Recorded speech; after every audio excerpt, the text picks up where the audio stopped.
Estamos de volta. Agora efetivamente em Provérbios, né? O que nós já vimos no nosso primeiro tempo juntos foi uma definição bíblica do que é a pregação, o que é pregar a Cristo.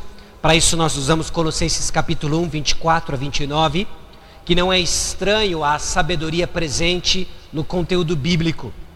Agora, nessa próxima sessão, nós vamos entender o livro de Provérbios. Essa talvez seja aquela que vai desafiar o quanto de café você tomou, né? Eu peço um pouco da sua paciência.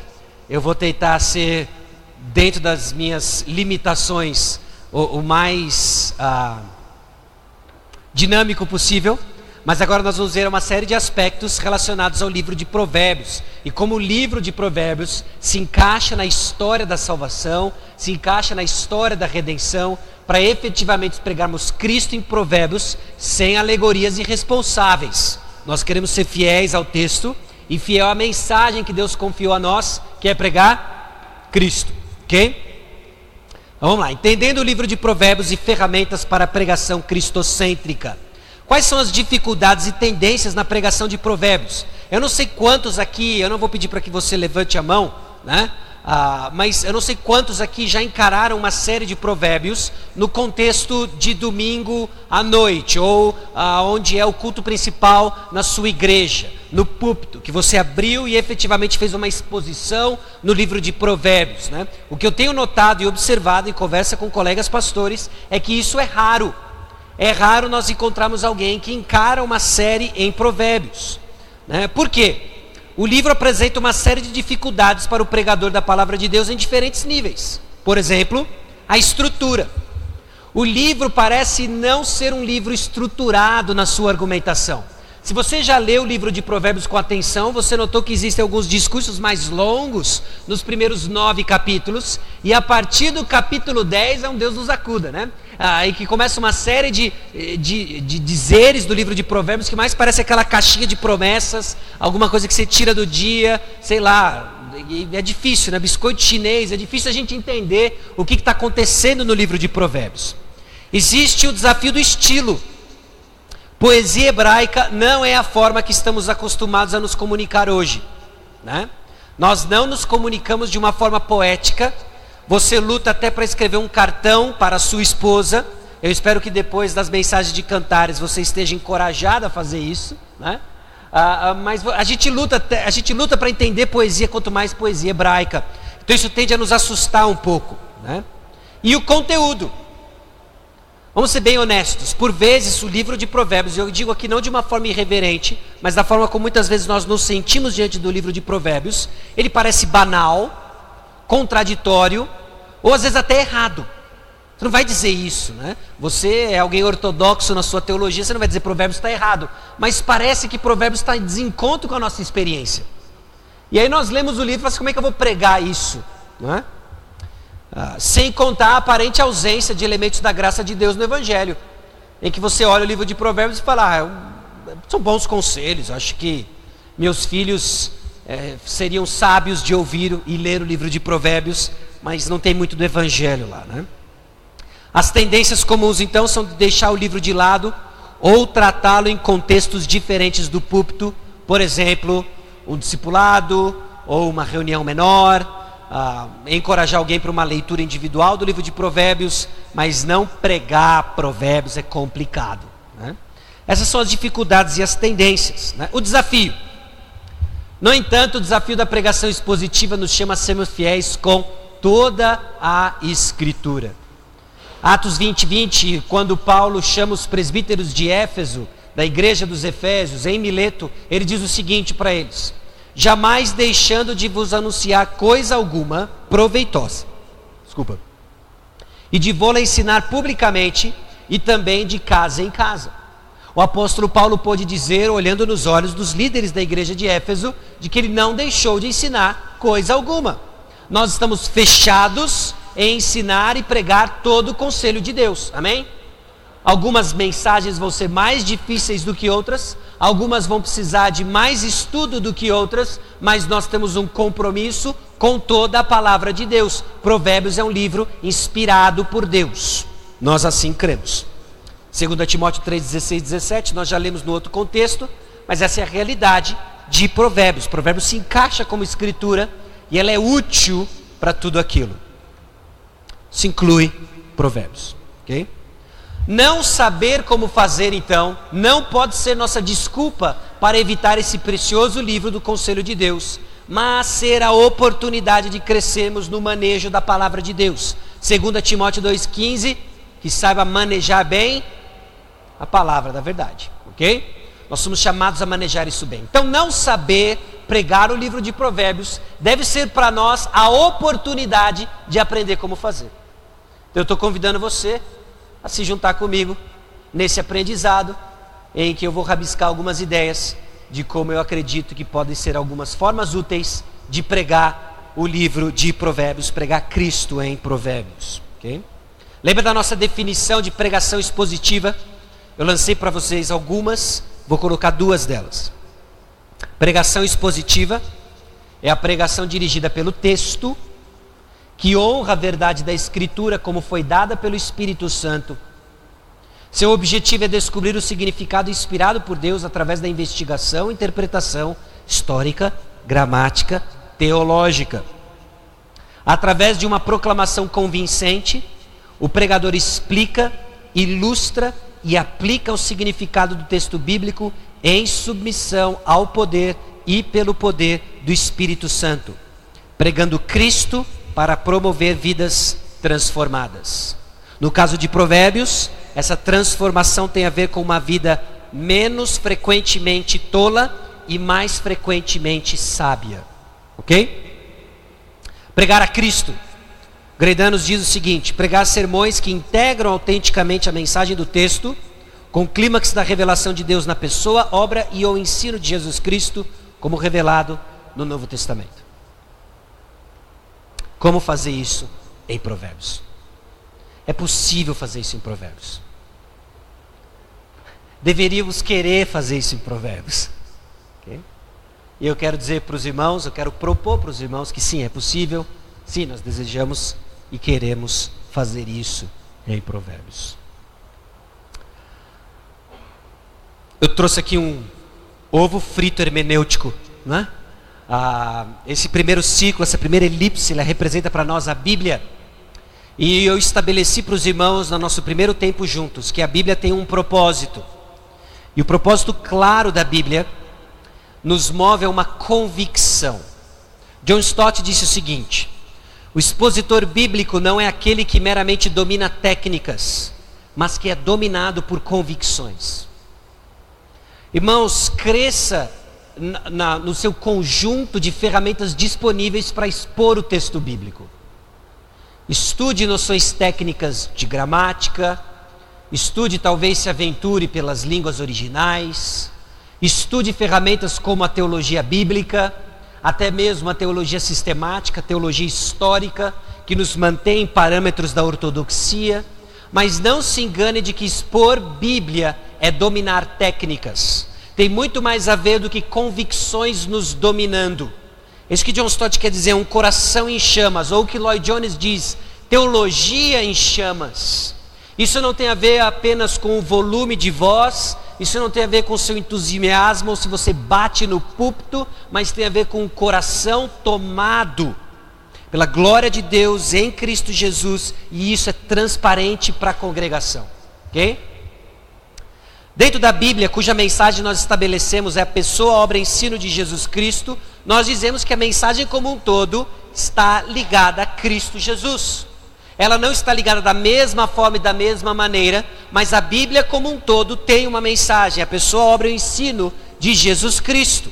Dentro da Bíblia nós temos a literatura de sabedoria. Provérbios, Eclesiastes, Jó, Cantares, alguns incluem Cantares, e alguns salmos. A literatura de sabedoria está dentro da Bíblia, e com a mensagem da Bíblia, pessoa, obra e o ensino de Jesus Cristo. E dentro da literatura de sabedoria nós temos Provérbios, cuja mensagem contribui para a mensagem geral da Bíblia, que é pessoa, obra e ensino de Jesus Cristo. Então, de alguma forma, a convicção de que a Bíblia é a mensagem acerca da pessoa, obra e ensino de Jesus Cristo, Provérbios tem uma contribuição. E é nossa tarefa então investigar no livro de Provérbios Cristo Jesus. Cristo Jesus. Bom, o que é a literatura de sabedoria? Literatura de sabedoria. Literatura de sabedoria consiste dos documentos bíblicos voltados à resposta humana a Deus e ao mundo. Existem alguns temas que são recorrentes quando nós falamos de sabedoria à luz do texto bíblico. Sabedoria tem a ver com o relacionamento que nós, seres humanos, temos com Deus, visto na forma como nos relacionamos com pessoas e com o mundo criado.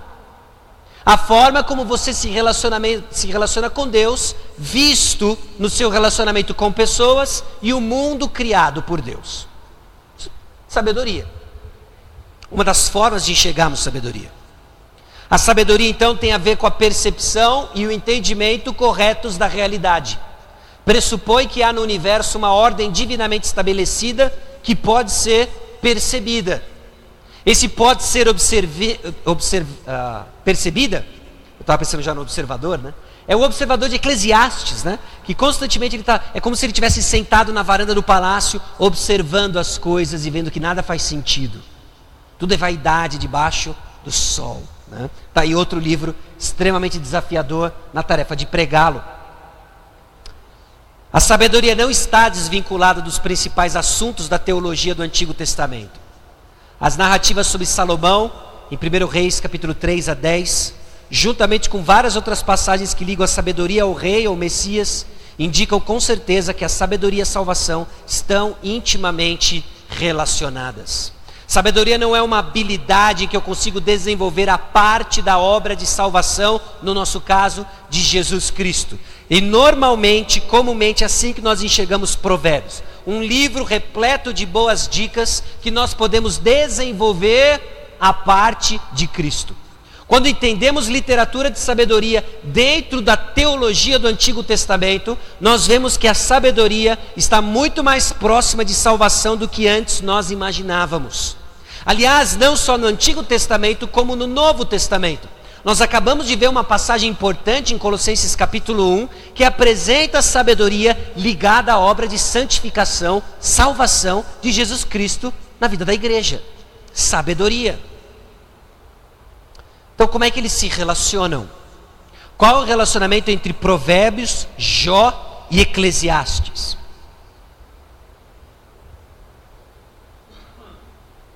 Está aqui o nosso triângulo dos dois aqui, dos três, né?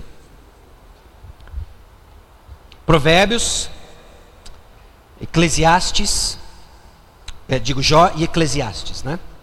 O que eles têm em comum? O que eles têm de diferente? E eu quero propor para os irmãos que há algo em comum nesses três livros. Provérbios 1:7.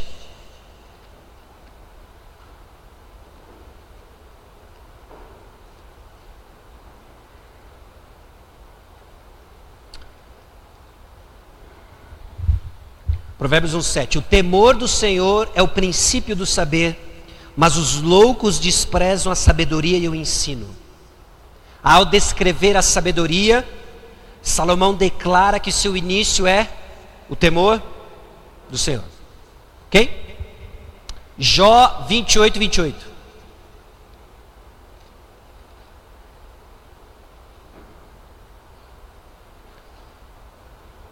E disse ao homem: eis que o temor do Senhor é a sabedoria, e apartar-se do mal é o entendimento.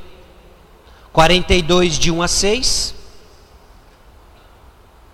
Então respondeu Jó ao Senhor: bem sei que tudo podes, e nenhum dos teus planos pode ser frustrado.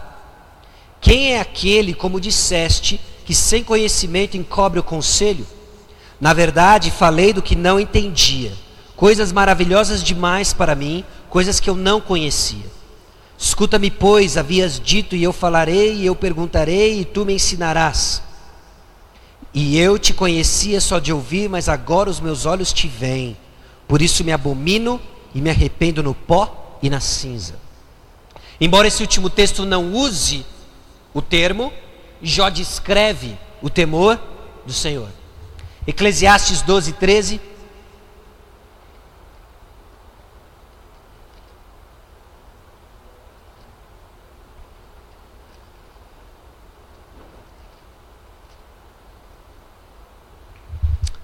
De tudo que se tem ouvido, a suma é: teme a Deus e guarda os seus mandamentos, porque isso é o dever de todo homem. O que une a literatura de sabedoria, senão a percepção clara do temor do Senhor? O temor do Senhor é visto então numa vida que vive de acordo com a ordem criada, livro de Provérbios. O temor do Senhor é visto quando a vida é vivida debaixo de sabedoria, quando nada faz sentido, Eclesiastes. O temor do Senhor é visto numa vida debaixo de intensas provas, conhecendo mais do nosso Redentor, livro de Jó. Temor do Senhor. A literatura de sabedoria, então, ela dá para nós uma visão multifacetada do temor do Senhor e da sabedoria.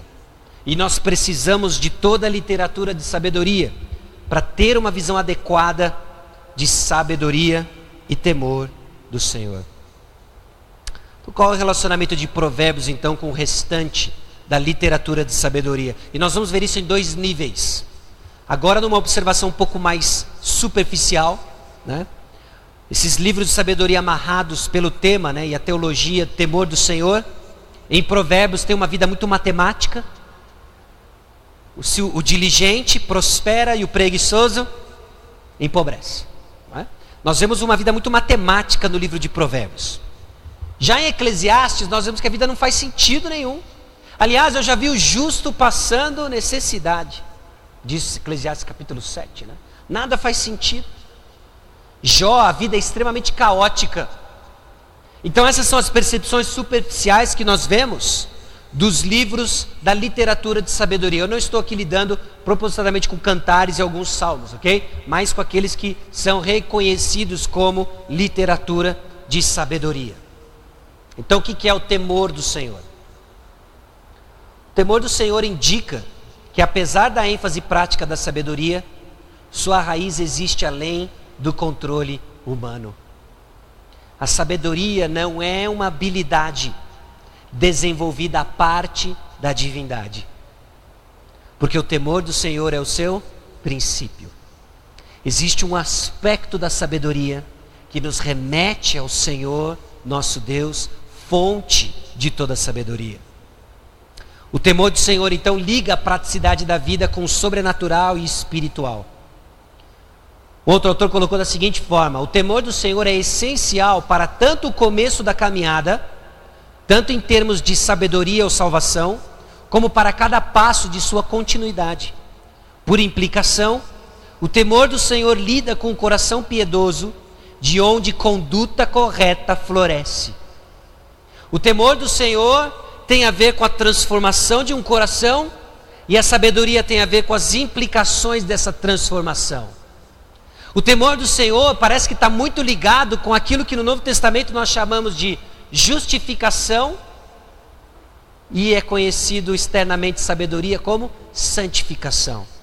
Parece que existem paralelos entre os conceitos do Antigo Testamento, mantendo consistente uma só mensagem, cujo clímax é quem? Jesus Cristo. Jesus Cristo. O temor do Senhor tem a ver com uma condição interna, manifesta externamente numa conduta sábia. Okay?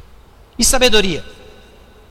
A sabedoria empírica de Provérbios faz uma contribuição importante para o entendimento da palavra bíblica justiça. Uma vez que justiça é quase sinônimo de sabedoria, e que esta envolve a percepção da ordem de toda a criação, justiça é vista como mais do que uma conformidade ética. Envolve o relacionamento de uma pessoa com Deus, com as pessoas e com o mundo da natureza. Portanto, uma passagem como Isaías 11, que focaliza na sabedoria do rei messiânico, contempla a restauração da ordem na natureza. Da ordem na natureza. Isaías 32 olha com expectativa para o dia em que a justiça e retidão caracterizarão a natureza. Justiça é aceitação com Deus, porque somos restaurados à harmonia com a ordem que Ele criou. Quando Paulo se refere a Cristo como a nossa sabedoria e justiça, ele está focalizando a natureza abrangente de nossa justificação em Cristo. Jesus é a ordem restaurada para nós. Essa é a razão por que Paulo pode continuar e rejeitar a sabedoria do mundo e expressar sua determinação de nada saber entre os seus ouvintes, senão a Cristo e Ele crucificado, porque Jesus Cristo se tornou a nossa sabedoria, nossa justiça, nossa retidão. Olha o ponto com tudo isso. Eu sei que é muito para digerir. Mas, irmãos, existe um relacionamento íntimo e próximo de salvação com justiça e sabedoria. Em que nós não podemos fazer uma distorção e uma separação artificial, enxergando um sem o outro. Porque se estamos falando de sabedoria, à luz do que toda a teologia bíblica nos ensina, nós estamos falando da mente de Cristo Jesus. Cristo Jesus. Sabedoria, então, é essa habilidade dada por Deus para viver no mundo criado por Deus, de acordo com a ordem de Deus. E é nesse aspecto, então, que nós temos que levantar a bola de que a sabedoria proposta por Provérbios, vista só em Provérbios, é o sol que brilha não só para os justos, os salvos em Cristo, como também para os injustos, os ímpios. O Bill Gates é rico, muito rico, porque ele trabalha muito. Ele é um homem diligente. Ele trabalhou muito e ele enriqueceu. Essa é uma verdade do mundo criado por Deus, que está para todos. Agora, apropriar-se do mundo criado por Deus, em toda a sua inteireza, vai precisar mais do que a diligência do Bill Gates. Vai precisar da mente, a pessoa, obra e o ensino de Cristo Jesus. Sabedoria, então, a mente de Cristo. A mente de Cristo. Cristo é aquele que cresceu em sabedoria. Cristo é aquele que ensinou com sabedoria. Cristo é aquele que dá sabedoria. Enxergar o mundo como Cristo enxerga o mundo. A sabedoria bíblica é enxergar o mundo como Cristo enxerga o mundo. De novo, o relacionamento de Provérbios com o restante da literatura de sabedoria. Os livros de sabedoria são amarrados pela mesma teologia e temática. Temor do Senhor, Cristo. Provérbios. Para o nosso bem e para a glória de Deus, o livro de Provérbios convida e instrui o povo de Deus, especialmente os mais jovens, a receberem sabedoria. Para cristãos, tal sabedoria vem através do temor do Senhor Jesus e de andar em sua sabedoria, nos submeter ao Senhor Jesus Cristo. Eclesiastes.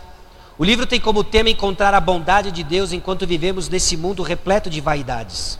Tal bondade ou sabedoria é encontrada apenas por meio do relacionamento com o Senhor Jesus Cristo.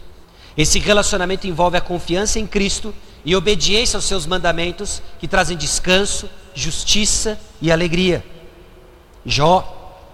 O livro de Jó prefigura os sofrimentos de Cristo, ou seja, a história do servo de Deus, Jó, nos prepara para a história de Jesus, o servo sofredor, que em sua paixão e morte mostra como o sofredor inocente pode demonstrar a justiça de Deus. Porque tinha algo no coração dos conselheiros de Jó. Você está sofrendo assim é porque você pecou. Você está sofrendo assim porque você pecou. Jó nos ensina a teologia do sofredor inocente. O justo sofredor. Quem é ele? Quem é ele? Cristo Jesus. Cristo Jesus. Ok? Bom, de novo, eu sei que tem muita coisa para a gente digerir nisso. Tem muita coisa para a gente lutar com isso. Tem muita coisa para a gente olhar e falar assim, eu não iria tão longe com relação a isso. Mas tem muita coisa assim para a gente pensar sobre isso. Alguns aspectos estruturais do livro. Porque lembra, nós vamos pregar Cristo em Provérbios. Eu espero que de fato a gente esteja pregando Provérbios. E para isso nós precisamos do entendimento do livro. Ele tem um gênero literário. O que é gênero literário? É um padrão convencional, reconhecido por alguns critérios formais. Estilo, forma, tom, estruturas sintáticas ou gramaticais, fórmulas padronizadas recorrentes, que são usados em uma sociedade específica em contextos sociais, que são governados por certas convenções formais. É o que tem ressurgido ultimamente, nas últimas décadas do estudo teológico, que nós conhecemos como crítica literária. Tem os seus abusos, mas tem as suas contribuições. Saber o gênero literário que nós estamos lidando nos antecipa certas coisas. Por exemplo, Vamos pegar um conhecido nosso aqui. Epístola. O que é uma epístola? Uma carta. O que você espera numa carta? Uma saudação, um desenvolvimento e uma conclusão. O que mais que você espera de uma carta? Não só da sua estrutura, você espera uma ocasião, você espera um propósito, um remetente num contexto, um auditório, um recipiente num outro contexto. Todos esses padrões lhe ajudam você a entender a carta, correto? Evangelho, o que é o evangelho? Grande parte dos evangelhos, e aqui eu digo evangelho como gênero literário, é o que eu tenho crido como uma biografia greco-romana. O que é uma biografia greco-romana? Ela não é uma biografia como nossa hoje, nos dias de hoje. Você pega a biografia do Steve Jobs, ou a biografia de algum outro atleta, ou um político. Ela é considerada boa pela sua ordem cronológica dos fatos, ok? Uma biografia greco-romana não tem como preocupação principal uma ordem cronológica dos fatos. Ela tem um caráter apologético, ela está apresentando alguém debaixo de uma ótica. E nós vemos isso nos evangelhos. Nós vemos as nuances diferentes de cada um dos evangelhos sinóticos e do evangelho de João, correto? Mateus, Marcos, Lucas, João, Mateus como rei, Marcos como servo e etc. Então, isso é uma biografia greco-romana. Saber disso já nos ajuda a lidar com algumas dificuldades textuais. Por exemplo, as supostas contradições entre os evangelhos, as ordens cronológicas. Por que Marcos não apresenta uma genealogia tão detalhada quanto Lucas, quanto Mateus? Saber disso nos antecipa certas coisas. Provérbios é a mesma coisa. Provérbios tem um gênero literário, sapiencial, poesia hebraica. Nós esperamos algumas coisas de Provérbios que nós não esperamos de uma carta, de uma narrativa histórica, da caracterização de personagens. Então saber disso é importante. Provérbios são expressões literárias que são muito mais teológicas e menos moralistas e muito mais relacionadas com a experiência vivida que uma impressão inicial pode aparentar. Provérbios não foram jogados no vácuo, eles têm um contexto do relacionamento do sábio com seu Criador, com pessoas e com o mundo criado. Então são pequenas sentenças poéticas, carregadas de teologia. Carregadas de teologia. E se vamos interpretar Provérbios, nós precisamos saber disso. A estrutura do livro de Provérbios. O livro de Provérbios é uma unidade, então, que contém uma introdução, e a sua declaração de propósito está lá, nós vamos ler daqui a pouco. Provérbios 1, de 1 a 7, dá para nós o propósito do livro de Provérbios. Tem um prólogo hermenêutico, que são os discursos dos capítulos 1 a 9. Aliás, nós já lemos Provérbios 1, 7. O temor do Senhor é o princípio do saber, mas os loucos desprezam a sabedoria e o ensino. Dá uma olhada no 9 e 10. O temor do Senhor é o princípio da sabedoria, e o conhecimento do santo é prudência. Em português isso chama, nossa, já vi isso antes, né? Em poesia hebraica chama, presta atenção, eu estou fechando uma sessão. Ok? Eu estou fechando uma sessão. São inclusios. É que ele está fechando uma sessão. Provérbios 1 a 9 tem é a chave para entendermos os capítulos 10 a 29. Se nós não entendemos os discursos dos capítulos 1 a 9, nós não vamos compreender de uma forma adequada os capítulos 10 a 29. E, por consequência, o 30 e o 31 também. Ok? Então ele fornece para nós uma visão de mundo para entender o restante do livro. Inclusive, nós vamos ver amanhã o que é Provérbios capítulo 9, esse fechamento da primeira sessão, que nos leva a entender o restante dos capítulos 10 a 31. Nós vamos ver liberdade dentro da forma, vida dentro da lei e amor dentro dos limites.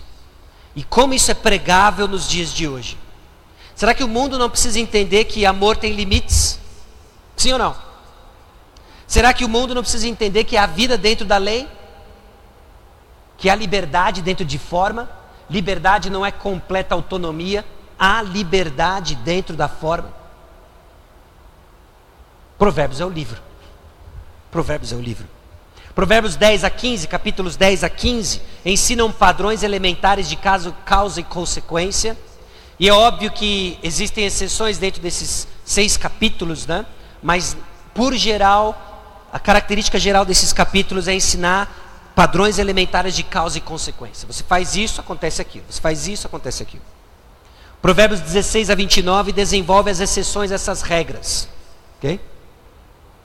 Propósito do livro. Vamos para Provérbios capítulo 1, versículos 1 a 7.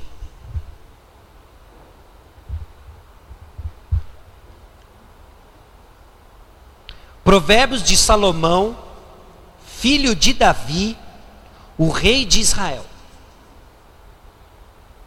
O cara se apresenta como rei. Como rei.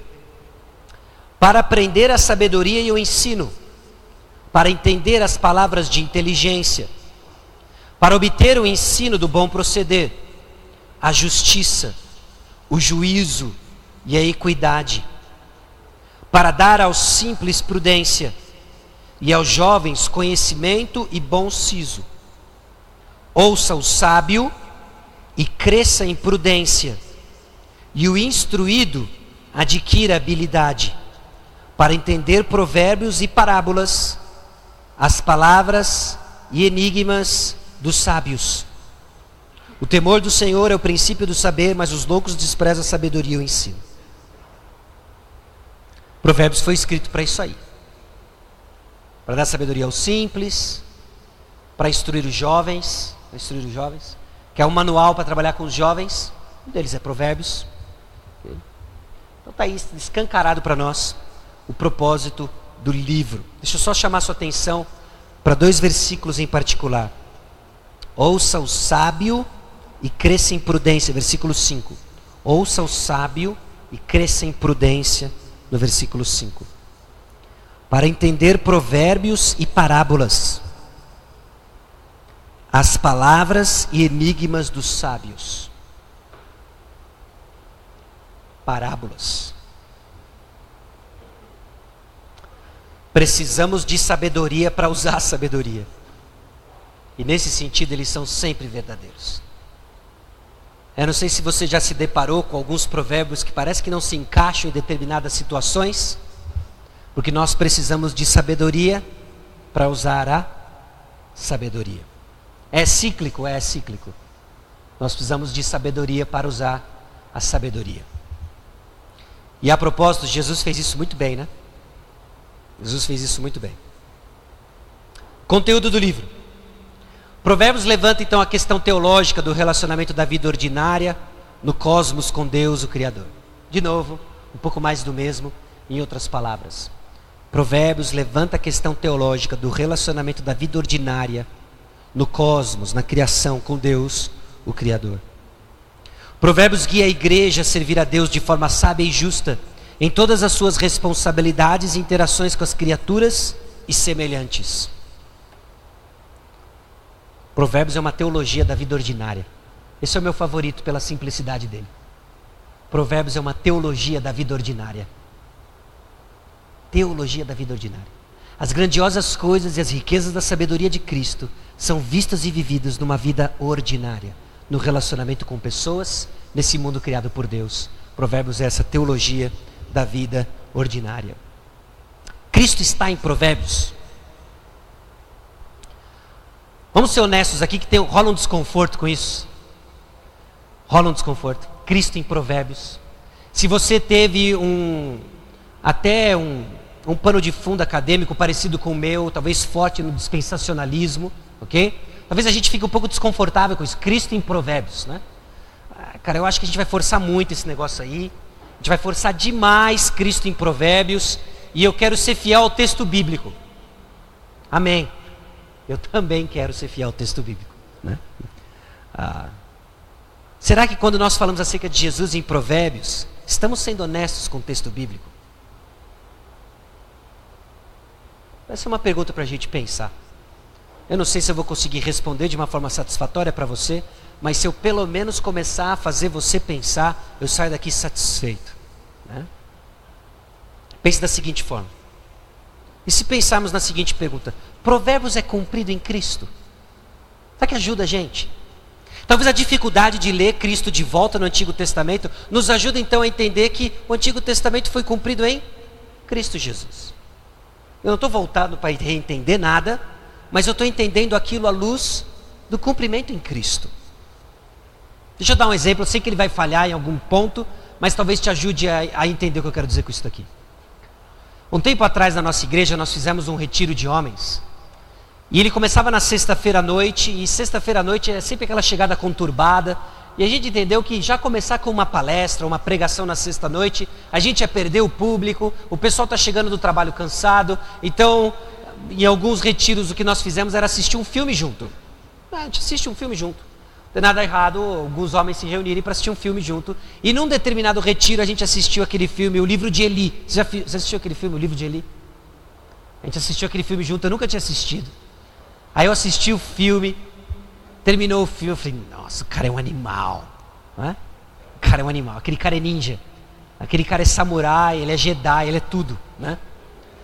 Fiquei impressionado com aquele cara. Né? E aí o pastor subiu lá na frente, ele começou a falar sobre o filme, e ele falou assim, eu não sei se eu vou estragar o filme para você, mas se você não ouviu, tem spoiler o que eu vou falar agora, tá certo? E aí o pastor falou assim, é interessante, né, porque ele na sua cegueira, aí eu falei, o quê? É, porque o cara era cego. O cara era cego? Estraguei o filme, né? O cara era cego. E eu assisti o filme inteiro e eu não saquei que o cara era cego. Eu virei a piada do retiro. O cara não entendeu que o filme era cego e tal. Aí tal, fiz uma série de observações sobre o filme e tal, e beleza. E aí eu fui assistir aquele filme com a minha esposa de novo, sabendo o final. O cara era cego. Meu, a experiência do filme, eu achava que o cara era bom, mas o cara era muito bom, cara. O cara era muito bom. Eu tinha entendido grande parte do filme, mas saber que ele era cego deixou o filme muito... E aí eu comecei a notar, falei, é verdade, o cara não olha nada para... Ele pega um negócio e cheira. Tinha luz, por que ele cheira? Né? O cara não sabia que era cego. Você não sabia? Cara, tem que ter QI acima de 130 para não entender que ele é cego. O cara não sabia também, cara. Assiste de novo, cara. Você vai entender a ilustração como ninguém. Hã? É que no outro filme ele enxerga e te confundiu, né? Você também não tinha entendido as duas vezes? Cara, você tem que assistir a terceira. E assiste nessa perspectiva. O cara é cego, ele tem uma Bíblia em braille. Ok? Bom, também não sabia, estraguei o filme para um monte de gente. Mas enfim, assistir o filme de novo sabendo que o cara era cego me fez apreciar uma série de partes que eu não tinha prestado atenção. Ok? O que eu quero dizer com isso daqui, pessoal? A lei, os profetas e os salmos falam acerca de Cristo. Falam acerca de Cristo. Havia uma mensagem que muitos passaram desapercebido, e ela se torna clara, porque ela é Cristo Jesus. Cristo Jesus cumpre Provérbios. Então eu espero que você saia daqui olhando o livro de Provérbios diferente de como você entrou enxergando o livro de Provérbios. Jesus é a nossa sabedoria. Jesus é o filho que cresce em prudência. Jesus é aquele que dispensa sabedoria. E que estilo que ele gostava de dispensar sabedoria? Parábolas. E parábolas são o quê? Parábola é grego, né? Que veio do hebraico machal, que é Provérbios.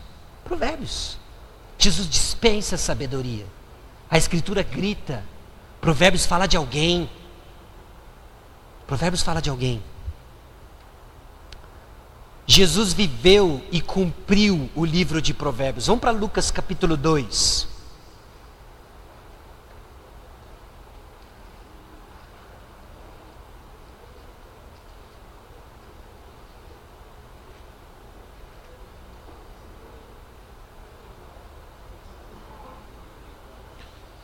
Versículo 47 e 52.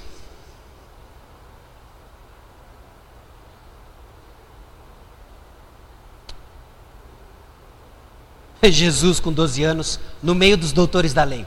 Versículo 47. E todos os que o ouviam, muito se admiravam de sua inteligência e das suas respostas. Versículo 52. E crescia Jesus em sabedoria, estatura e graça diante de Deus e dos homens. Ele crescia em sabedoria. Provérbios foi dito para quê? Foi escrito para quê? Para que o sábio cresça em prudência, sabedoria. E Jesus está crescendo em quê? Sabedoria. E é interessante que Salomão, rei de Israel, filho de Davi, escreve para quem? Filho meu, filho meu, filho meu. Quem obedece, quem se apropria de provérbios de uma forma perfeita? Jesus Cristo. O ensino de Jesus revelou sua sabedoria. Jesus ensinou em parábolas, provérbios. Vamos para Marcos capítulo 1. Então, note, aqui a gente está lidando o que eu enxergo na minha cabeça como uma segunda camada de passagens bíblicas que nos ajuda a enxergar Cristo em Provérbios. A primeira camada mais geral, Lucas capítulo 24, João capítulo 5, 1 Coríntios capítulo 1, em que é o Novo Testamento atestando que o Antigo apontava para Cristo Jesus. Agora, na segunda camada, nós estamos vendo aspectos específicos do livro de Provérbios, em que Jesus é o cumprimento do livro de Provérbios, ok? Então lá, Marcos 1, 21 e 22. Depois entraram em Cafarnaum e logo no sábado foi ele ensinar na sinagoga. Maravilhavam-se da sua doutrina porque as ensinava como quem tem autoridade e não como os escribas. Capítulo 6, versículo 2. Chegando o sábado, passou a ensinar na sinagoga. E muitos, ouvindo, se maravilhavam, dizendo: de onde vem a este essas coisas? Que sabedoria é esta que lhe foi dada? E como se fazem tais maravilhas por suas mãos? Então Jesus demonstra algo nos seus milagres e demonstra algo na sua sabedoria. Provérbios e o próprio Jesus. Então nós vemos Jesus cumprindo aquilo que Provérbios se propõe a fazer. E nós vemos Provérbios e o próprio Jesus. Jesus é, num certo sentido, a própria sabedoria. Aqui muito cuidado, né? Para a gente não cair numa forma de heresia arianista aqui, né? E dizendo que Jesus foi criado, e uma das passagens básicas de alguns que foram queimados ao longo da história da igreja era Provérbios 8, inclusive, né? Mas, num certo sentido, o Novo Testamento explicita para nós que Jesus é a sabedoria de Deus. 1 Coríntios capítulo 1. Versículo 30. Se com cautela nós vamos para Provérbios 8, João 1, para ver o relacionamento dos dois, fascinante o relacionamento dos dois. 1 Coríntios capítulo 1 nos deixa mais claro e mais preciso.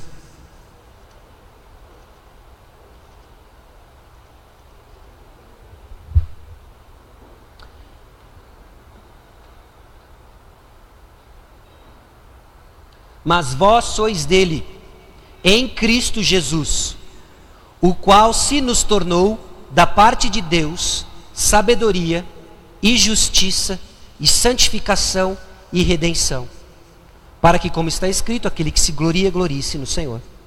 Jesus se tornou, da parte de Deus, sabedoria, justiça e santificação e redenção. Pregar Cristo no livro de Provérbios vai ter um paralelo como pregar Cristo na lei. Porque a justiça da lei foi satisfeita em quem? Cristo Jesus. E a sabedoria de Provérbios é satisfeita em quem? Cristo Jesus. Ok? Colossenses 2,3, nós já lemos isso, né? Provérbios e o Evangelho de Jesus. Considere os imperativos inerentes aos indicativos do Evangelho que Jesus proclamou. O que eu quero dizer com isso daqui, né? Nas epístolas, a gente vê, principalmente em Paulo, né, uma divisão muito clara, né? Por exemplo, Efésios, pega Efésios. Efésios é o mais claro que tem isso, né? Nós temos os capítulos 1, 2 e 3, repletos de indicativos do Evangelho. São declarações de estado, né, do Evangelho, ok? O que nós temos em Cristo Jesus. 1, 2 e 3, muito indicativo. Os capítulos 4, 5 e 6, muito imperativo. O ponto ali da balança é o capítulo 4, né? Viver de modo digno da vossa vocação em Cristo Jesus. Ou seja, as ordens, que nós gostamos de dar uns berros no sermão, né? Chamar o pessoal à exortação, as ordens do Evangelho, elas são frutos dos indicativos do Evangelho. Tentar viver o Evangelho sem entender o que eu sou no Evangelho, vai causar um problema. Se eu só falo de quem eu sou em Jesus e não falo do que eu tenho que fazer, eu viro um libertino cheio de ortodoxia. Falar do evangelho, falar do que eu tenho que fazer, mas não falar do que é o evangelho, eu viro um legalista, eu viro um moralista. Falar dos dois, eu vivo alguém salvo e liberto por Cristo Jesus. Salvo e liberto por Cristo Jesus, e liberto para a obediência. Ok? Então existe um paralelo também na literatura de sabedoria. Provérbios apresenta para nós dois caminhos, ou a sabedoria ou a insensatez. Dois caminhos, existem dois caminhos. Você pode escolher o caminho, mas não escolhe o destino. Se eu pegar a Fernão Dias em direção a Belo Horizonte, eu sou livre para escolher a Fernão Dias Norte, mas chegando lá não vou perguntar, ué, onde está Porto Alegre?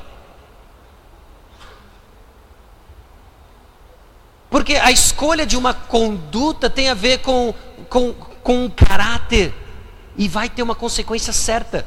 Vai ter a ver uma consequência certa. O Evangelho também apresenta dois caminhos. O Evangelho também apresenta dois caminhos. Então nós vemos o Evangelho de Jesus relacionado com Provérbios, essa apresentação, esses temas do caminho. Aliás, eu sou o caminho, a verdade e a vida. Ninguém vem ao Pai senão por mim. Ok?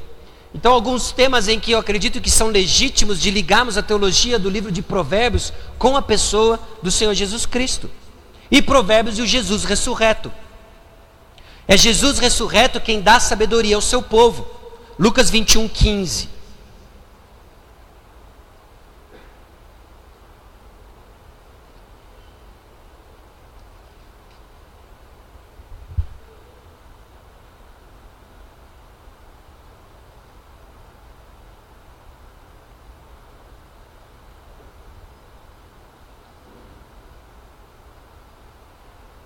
Lucas 21, eu vou ler o 14 e o 15.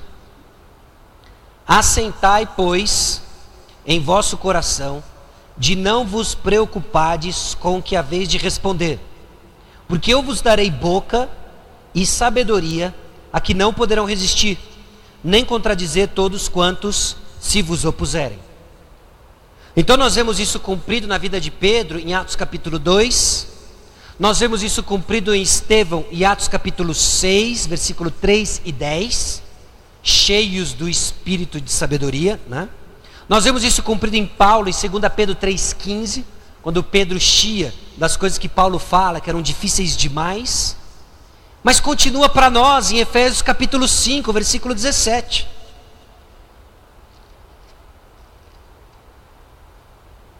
Por essa razão não vos torneis insensatos, mas procurai compreender qual a vontade do Senhor. E Tiago 1,5.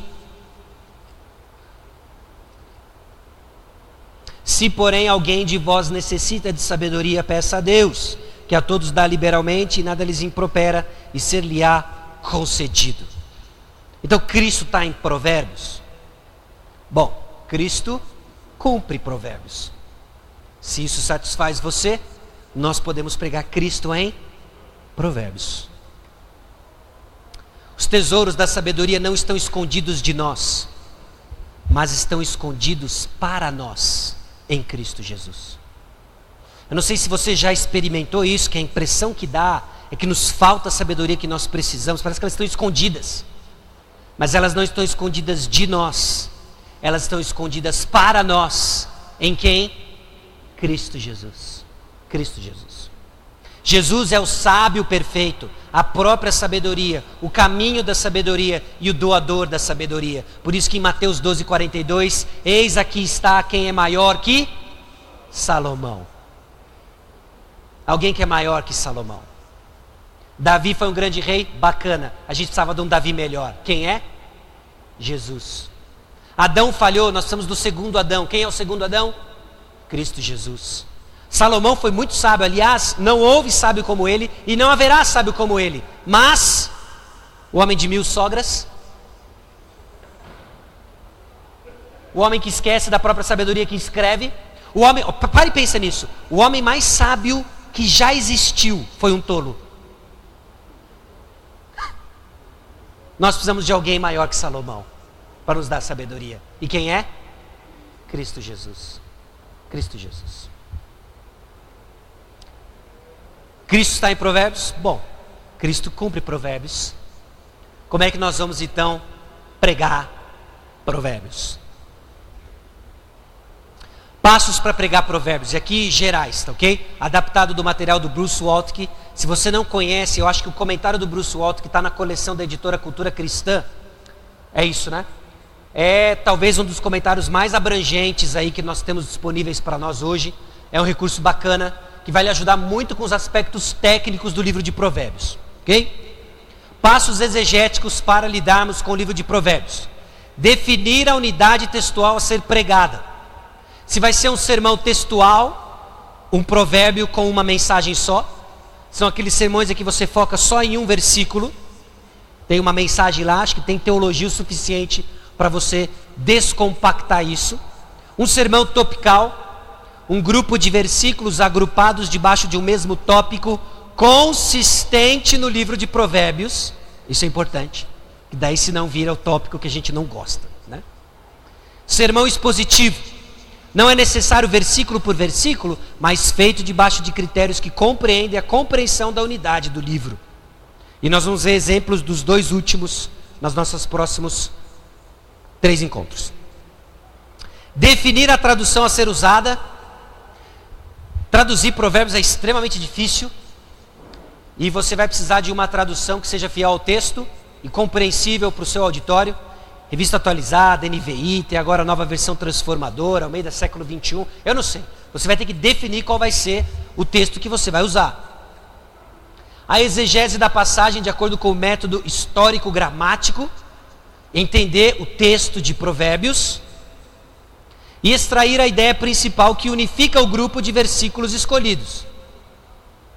Então, qual é a ideia principal desse grupo aqui? Estabelece a ideia exegética, muito parecido com o que você já viu nos passos exegéticos de outros gêneros literários, né? Agora, os passos homiléticos. O pulo do gato é o quinto aqui, ó. Traduzir a ideia principal do texto em uma mensagem dentro de seu lugar no progresso da história da redenção e das necessidades da congregação. E aqui nós vamos trazer Cristo em Provérbios para o pessoal. E vai ser claro isso no seu esboço homilético. Ok?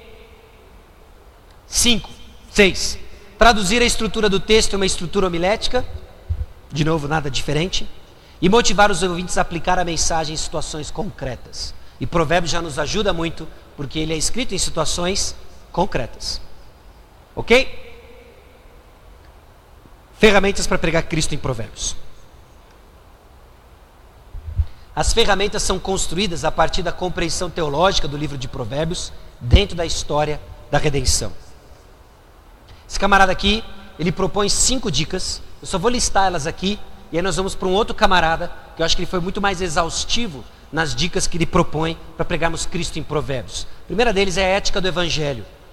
Nós vemos como que Provérbios são ecoados, aludidos nos Evangelhos. E você pode usar Provérbios mostrando a conexão disso com os próprios Evangelhos. Okay?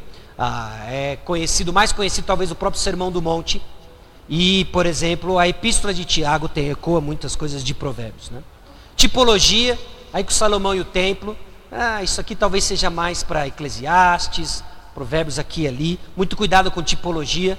Eu ainda não cheguei numa conclusão madura e concreta sobre o que entender de tipologia. Às vezes eu acredito que tipologia é só o que é validado pelo Novo Testamento e fim de papo. Às vezes eu olho e vejo que existe mais liberdade em lidarmos com tipologia. Enfim, é uma ferramenta a ser usada debaixo de muita cautela, ok? Aliás, eu estava conversando com o Davizinho no intervalo, e numa dessas leituras que eu estava fazendo para esse tempo nosso aqui, né? Eu fui um autor muito interessante, até com uma certa ironia, ele falou assim: às vezes os ganchos do templo serviam para segurar as lonas do templo. E o que ele queria dizer com isso, né? Era uma reação ao pessoal que acha Cristo nos ganchos do templo e começa a achar tipo de Cristo em tudo quanto é artefato do templo. A gente não quer cair nisso, que isso é um distrato até, desonestidade com o texto bíblico, tá bom? O ensino do Evangelho, ilustrações do Evangelho e maravilhado pelo Evangelho, e etc, né? Eu achei que o cara foi muito vago nisso aqui e vou apresentar para você o próximo. Eu acredito que ele é mais concreto de como nós podemos fazer essa ponte abordando o livro de Provérbios, mostrando Cristo Jesus como seu cumprimento e pregando Cristo no livro de Provérbios. A sabedoria, ela é real no sentido de realeza e messiânica. Nós precisamos entender que a sabedoria, como ela é pregada, como ela é exposta para nós em Provérbios, ela é feita no contexto da realeza e messiânica. Ela é messiânica. É como que se Salomão estivesse treinando o seu filho na expectativa de que ele treinaria o Messias para governar Israel. Ok? Então Provérbios ensina a sabedoria pela qual um rei governa. Um rei deveria governar pela sabedoria. Salomão sabe disso, e quando ele vira rei, o que ele pede para o Senhor? Para quê? Para governar. Ele precisa de sabedoria para governar. Um rei carece de sabedoria para governar. Deus criou a humanidade para governar sobre a criação. Em Gênesis 1, 26 e 28, nós vemos que imagem e semelhança tem a ver com a nossa função colocada sobre a terra. Nós somos colocados para dominar sobre a criação. Nós somos colocados para exercer domínio sobre a criação, para exercer governo sobre a criação. A humanidade abriu mão por causa de sua insensatez. Ela foi seguir os seus próprios olhos. Okay? Há um paralelo em Gênesis 3, de 1 a 6 e Provérbios 3, 7. A insensatez é vivemos de acordo com os nossos próprios olhos. Fala para Provérbios capítulo 3, versículo 7.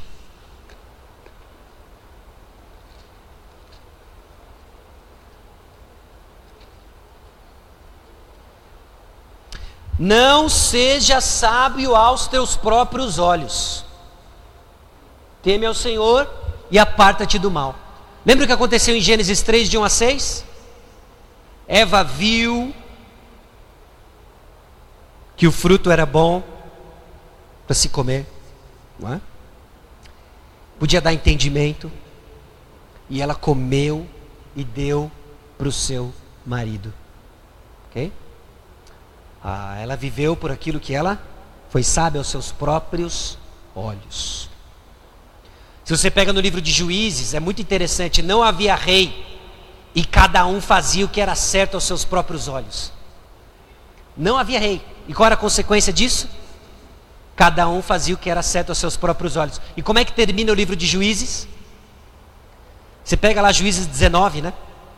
Não tem como você ler Juízes 19 e não lembrar de Gênesis 19.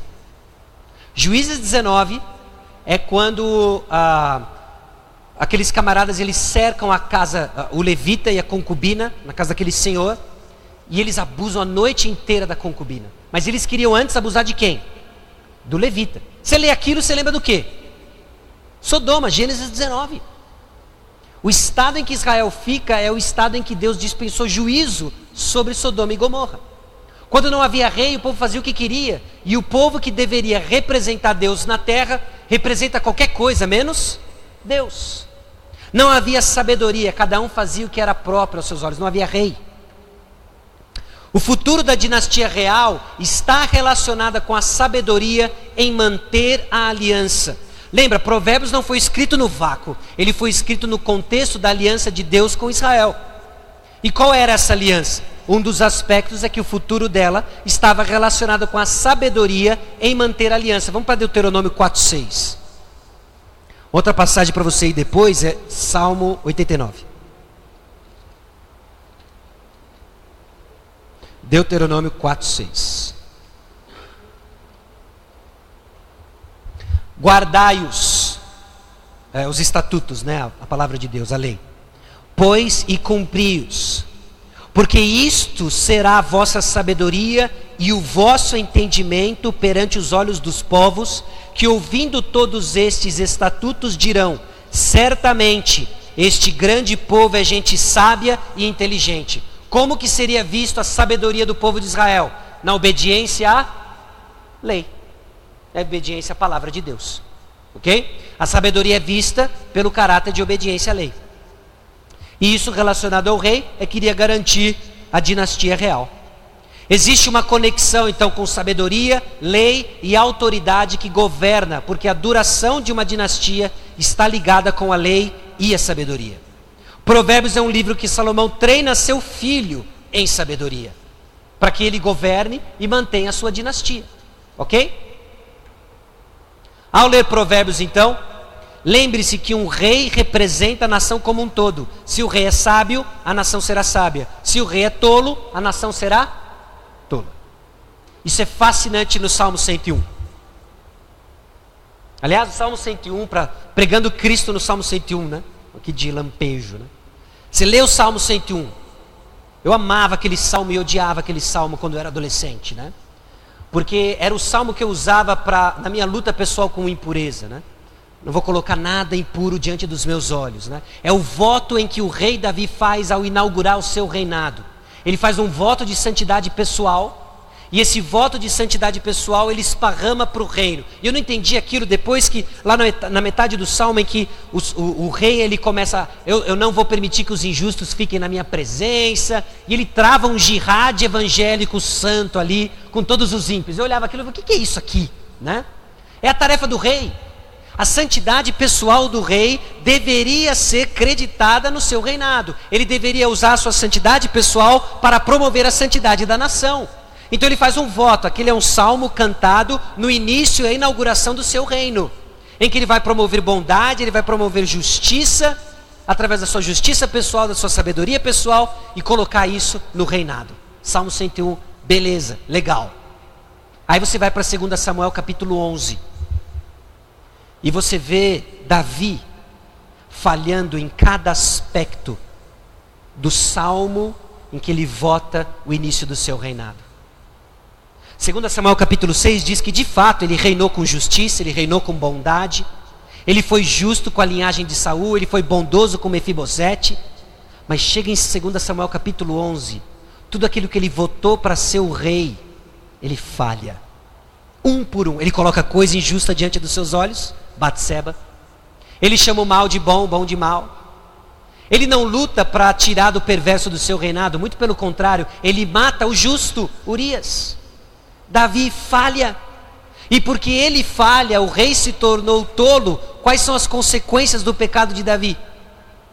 A espada nunca mais vai se apartar do quê? Casa dele. E o reinado de Davi é diferente depois daquilo. Legal.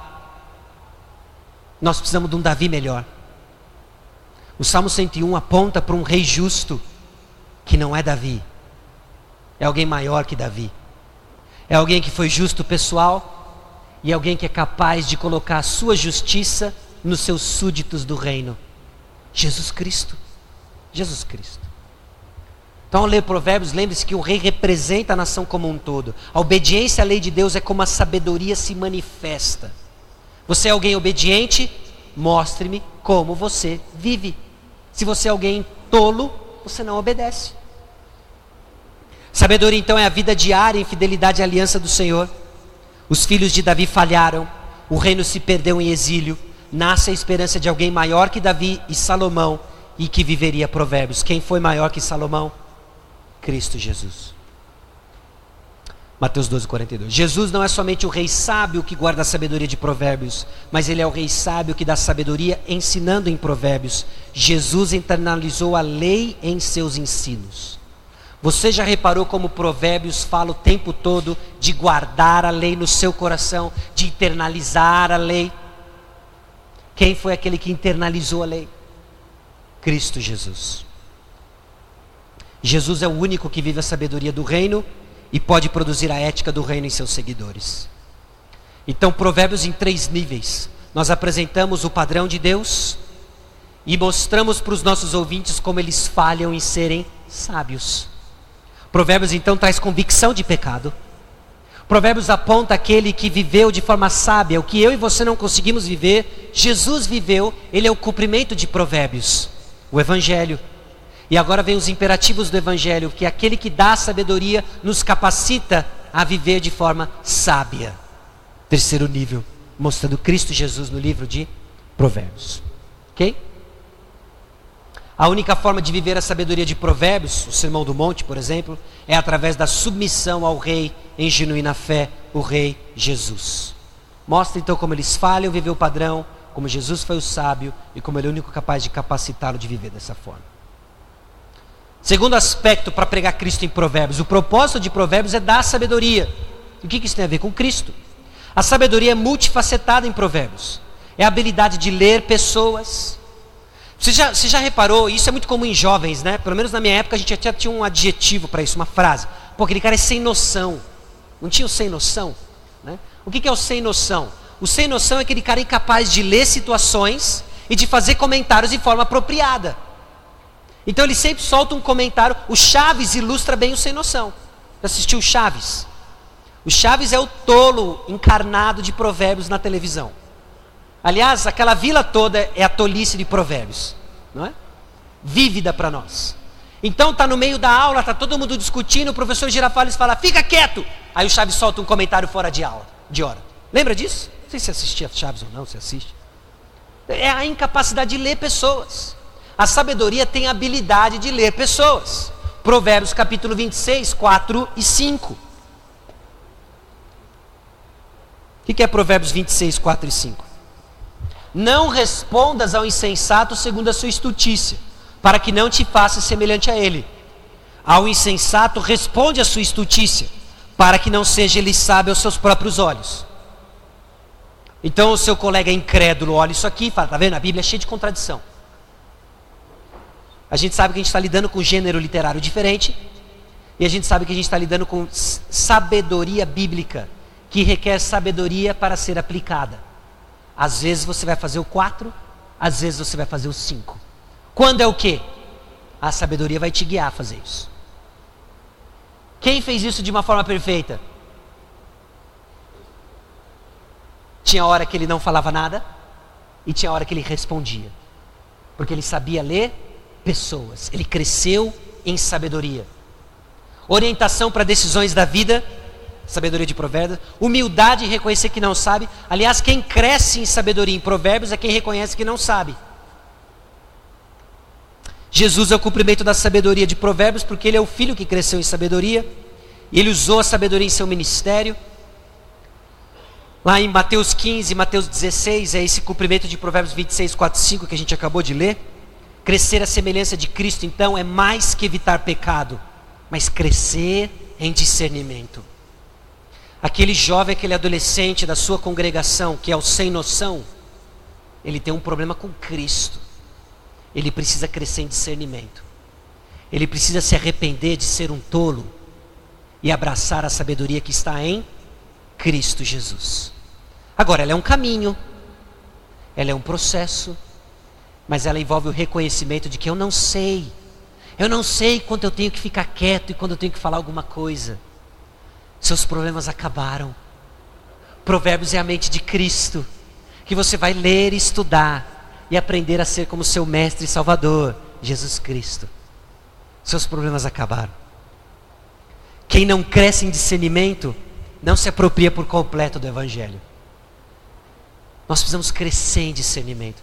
Isso prega na igreja. Prega para o adolescente sem noção. Prega para a senhora que tem dificuldade em segurar a sua língua. Prega para o marido que luta com ira no seu casamento, um homem irado. Prega com aqueles que flertam com o adultério. Eles precisam crescer em discernimento. Eles têm um problema com Cristo Jesus. Sabedoria é o conhecimento do bem e do mal. Existe um componente moral e ético na sabedoria.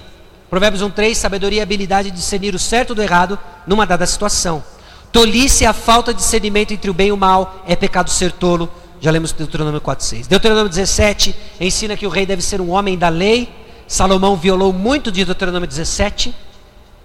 Esdras reforça o princípio de que a sabedoria envolvia o conhecimento do bem e do mal. Sabedoria é o conhecimento do bem e do mal, que envolve aprender e ver o mundo através das lentes da aliança com Deus, com Israel revelada na lei. Sabedoria é a aplicação diária da lei. Provérbios enfatiza internalização. Regeneração é pré-requisito para andar em sabedoria. Viver sábio é uma questão do coração.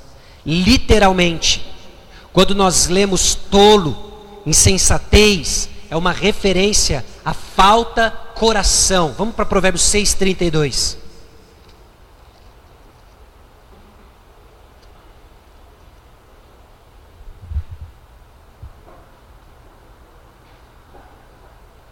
O que adultera com uma mulher está fora de si. Sabe o que é literalmente estar fora de si? Falta coração. Só quem quer se arruinar é que pratica tal coisa. Provérbios 7:7. Vi entre os simples, descobri entre os jovens um que era carecente de juízo. Carecente de juízo, literalmente, falta coração. 9:4. Quem é simples, volte-se para aqui, aos faltos de senso. Literalmente, falta de senso, falta coração. Não ter sabedoria pode ser um indício de que falta regeneração. Regeneração. Alguém consistentemente preso num padrão de tolice pode ser um incrédulo achando que é evangélico. Nós precisamos pregar Cristo para esse camarada. E a porta de entrada é um padrão de tolice. É um padrão de tolice. Irmão, meu amigo, eu estou preocupado com o padrão que você apresenta. Você vive num caminho de insensatez. E sabe onde o caminho da insensatez acaba? Aonde?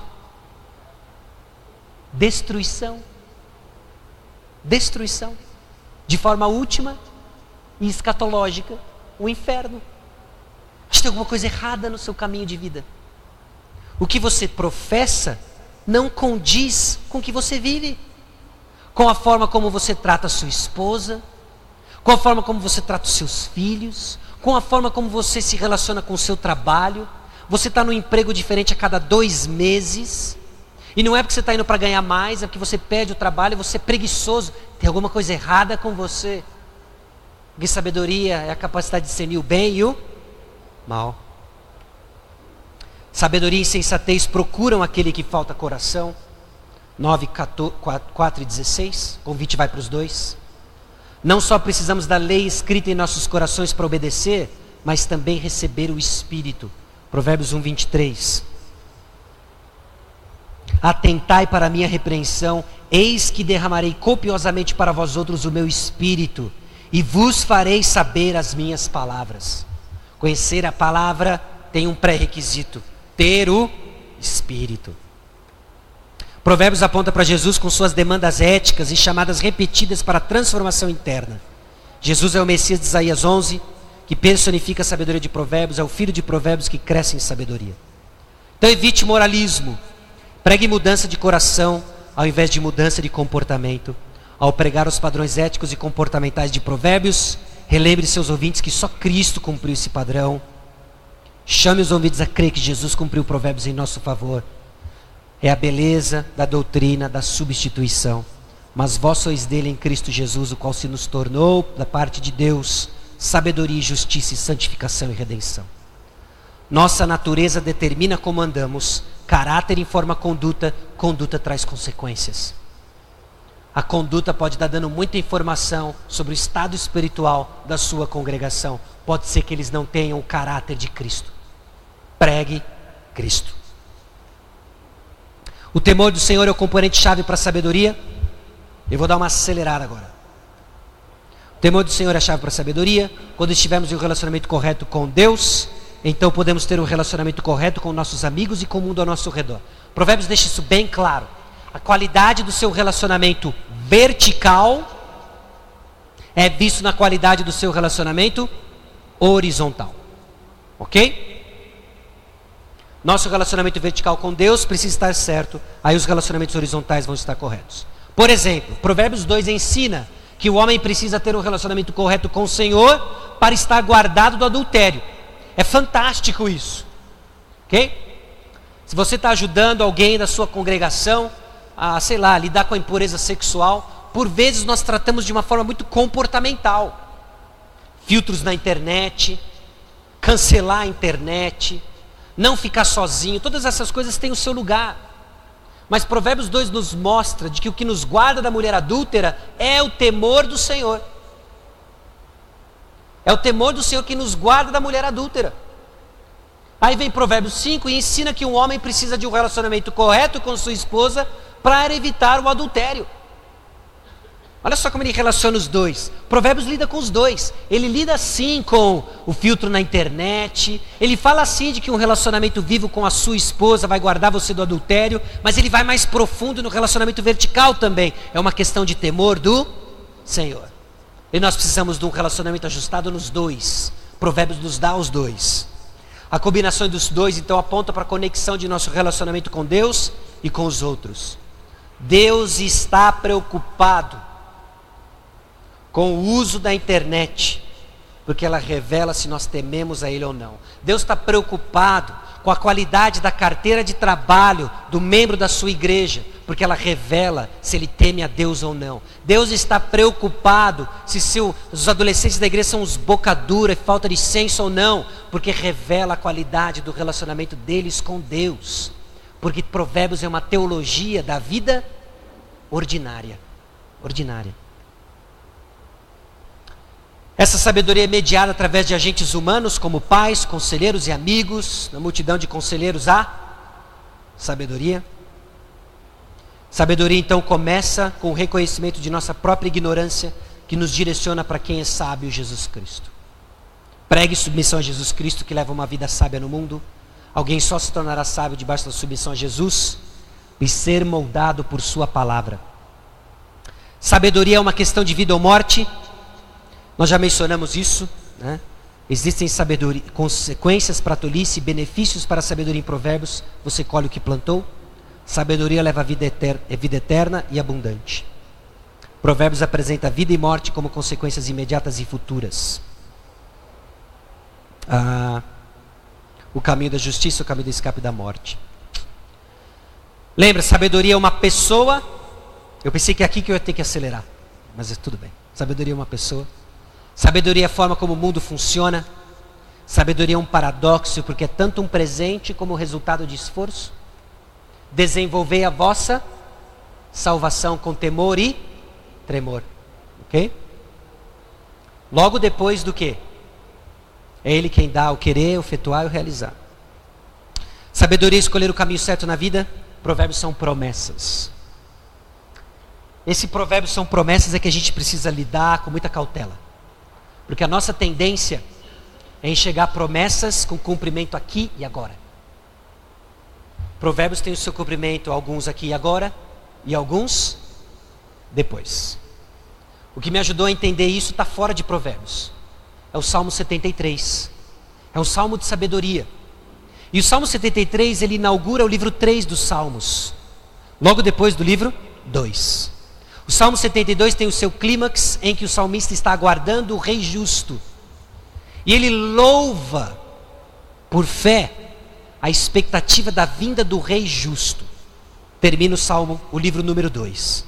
Começa o livro número 3 com a seguinte pergunta: onde está o rei justo? Porque o que nós experimentamos é tudo, menos o reino. E aí começa o Salmo 73, o livro 3, Asaf, em que ele questiona dos versículos 1 a 16, tudo aquilo que Provérbios parece prometer, não é? Foi em vão que eu guardei meu coração, o ímpio prospera. O que Provérbios nos informa? Que o ímpio vai ter destruição. E tudo que Asaf experimenta do 1 a 16 é contrário a Provérbios. Aí vem o versículo 17. Então entrei no santuário do Senhor e eu vi o destino do ímpio. Pessoal, a sabedoria tem as suas promessas de cumprimento aqui e agora, e tem as suas promessas de cunho escatológico. Aí depois que Asaf entra então na verdade do Senhor, ele entende o fim do ímpio, seu coração se acalma. Isso vai ter fim. A palavra de Deus não falha. Não falha. Tampouco tarda. Nós é que somos finitos diante de um Deus de planos infinitos. Baixe sua cabeça, vamos orar. Senhor nosso Deus e Pai, nós somos gratos pela sabedoria em Cristo Jesus. Abra o nosso entendimento para o benefício nosso, para a glória de Deus e para sermos instrumentos nas tuas mãos, que vão pregar para membros insensatos salvação em Cristo Jesus. E é no nome de Jesus que nós oramos. Amém.